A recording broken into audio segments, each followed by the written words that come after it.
Hey everyone, Jesse here in the studio with another video for you guys. This time we're focusing on how to utilize smaller lights, whether it's a speed light or a 100 watt second strobe such as this, to still create flattering light. Now the first example we're going to run through with Maria is going to be this light, which is an Explore 100 Pro, angled at a 45, a little bit elevated down at a 45 as well.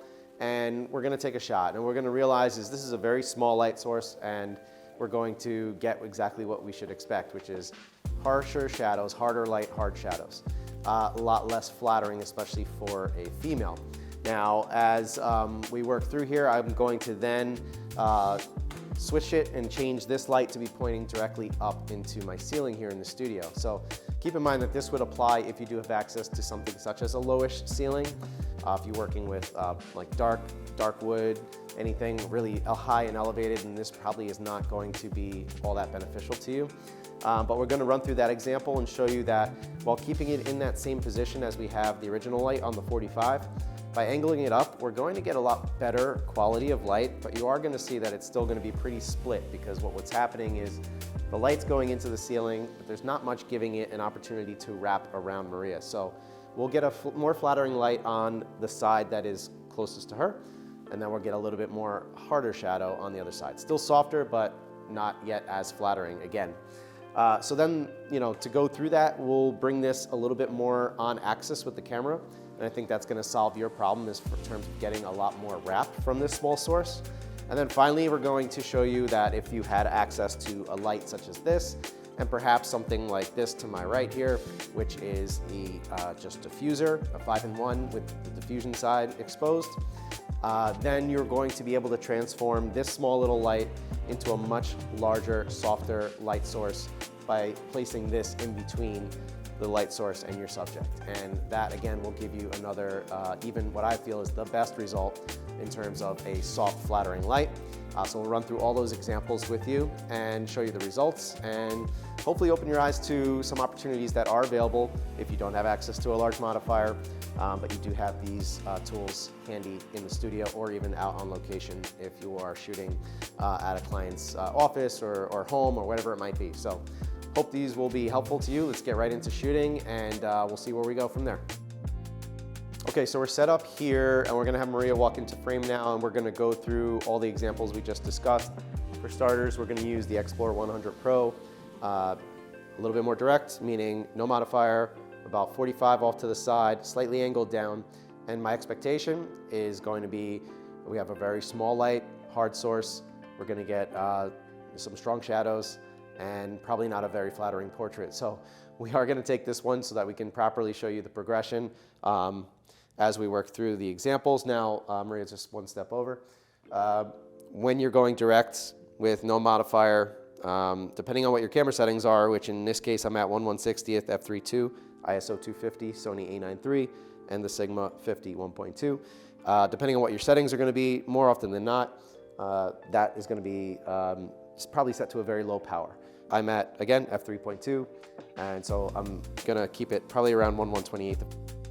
And we're gonna take a portrait here, 1, 2, 3, perfect. Now, my light's a little bright. I'm gonna go to 1/256, perfect. And what we're gonna see here in the image is that we definitely have a not very flattering light.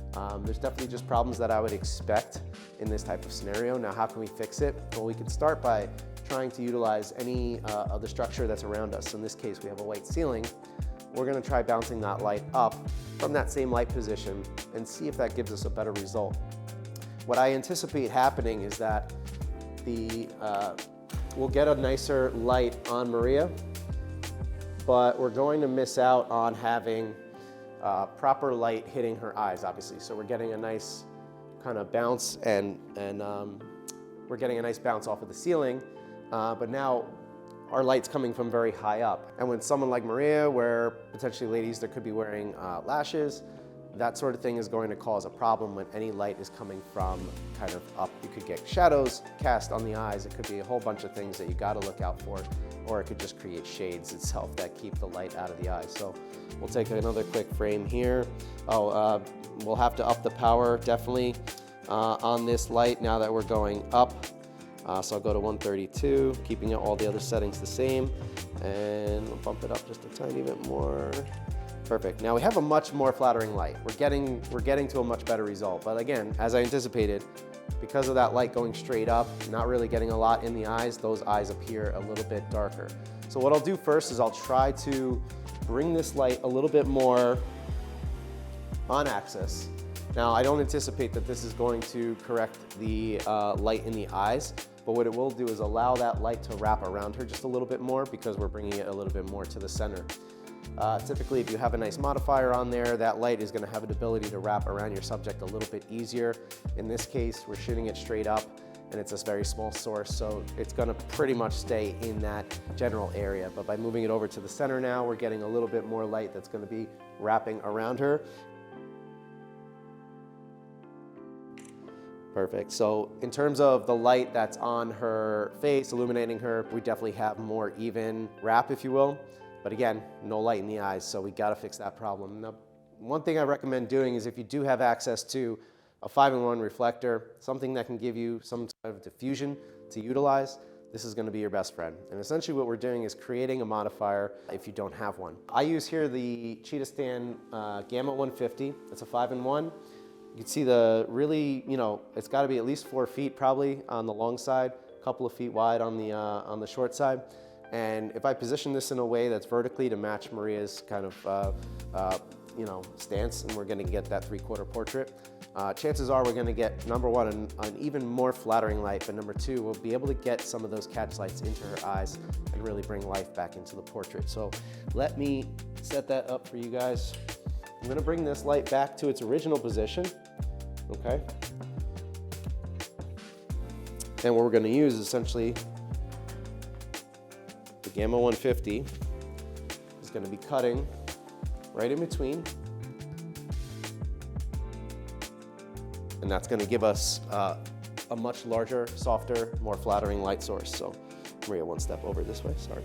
Good, right there, 1, 2, 3, perfect. And I should mention that we want to make sure that we adjust our light power. So I was originally at 1/16 because we were bouncing into the ceiling, so we're going to come way back down again. And perfect. One more time, Maria. 1, 2, 3. Awesome. Now we have the perfect combination of soft light, wraps around beautifully, light in the eyes.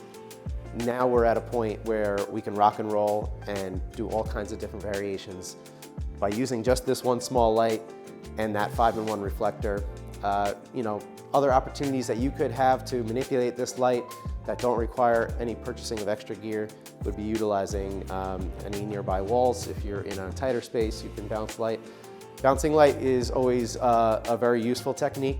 You just have to be aware of things such as wall colors or substance colors in general. So if you're bouncing it off a wall outside and that wall has an orange tint to it, then you're gonna get an orange light coming back to your subject. Or if you're in someone's home or office and they have a red wall, that's gonna cause a lot of issues with the skin picking up that color. So be conscious of that. If you have white wall, a gray wall, even a light beige wall, you can probably get a pretty good result just by bouncing that light into that surface.